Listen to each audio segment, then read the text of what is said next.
Welcome to Periyachi சமையல். இன்றைக்கி சமையல் என்னன்னு பார்க்கலாம். இன்றைக்கி ஈரோடு சட்னி.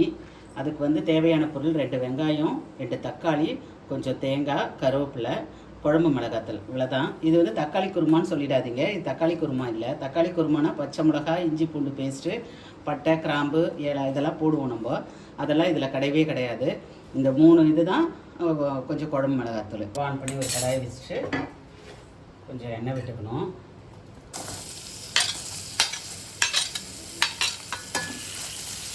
இப்போ தக்காளி போட்டுக்கலாம். எப்போவுமே வந்து வெங்காயம் வந்து தனியாக முதல்ல போட்டு அதை வதக்கிடணும். அது நல்லா கொஞ்சம் வதங்கும் போது தான் அந்த வெங்காயத்தில் வர ஒரு ஸ்வீட்னஸ் அதில் கிடைக்கும்.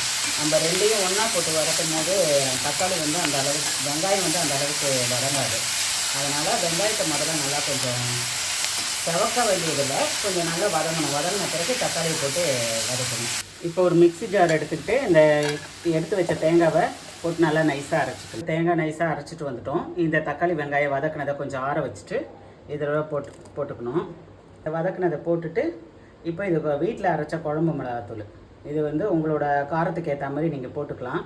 ரொம்ப கம்மியாக போட்டிங்கன்னா புளிக்கிற மாதிரி இருக்கும் சட்னி. அதனால் ஒரு 3 ஸ்பூன் போட்டிருக்கேன். நான் இது வந்து ஒரு 3 பேருக்கு நாங்கள் பண்ணுறோம். அதனால் உப்பு போட்டு கொஞ்சம் நல்லா அரைச்சி எடுத்துக்கணும். எண்ணெய் ஊற்றி கடுகு உளுந்து போட்டு கடுகு நல்லா பொரிஞ்சதும் 2 கருவேப்பிலை போட்டுட்டு இந்த அரைச்சி வச்ச அந்த விழுது அரையோட போட்டு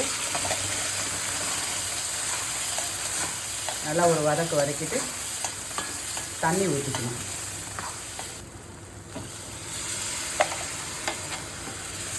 இது நமக்கு வேணுங்கிற அளவுக்கு நீங்கள் தண்ணி ஊற்றிக்கலாம்.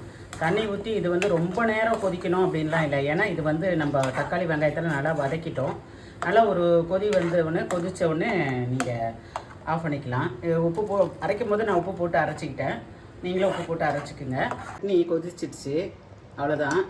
நீங்களும் செஞ்சு பார்த்துட்டு எப்படி இருந்ததுன்ட்டு கமெண்ட் பண்ணுங்கள்.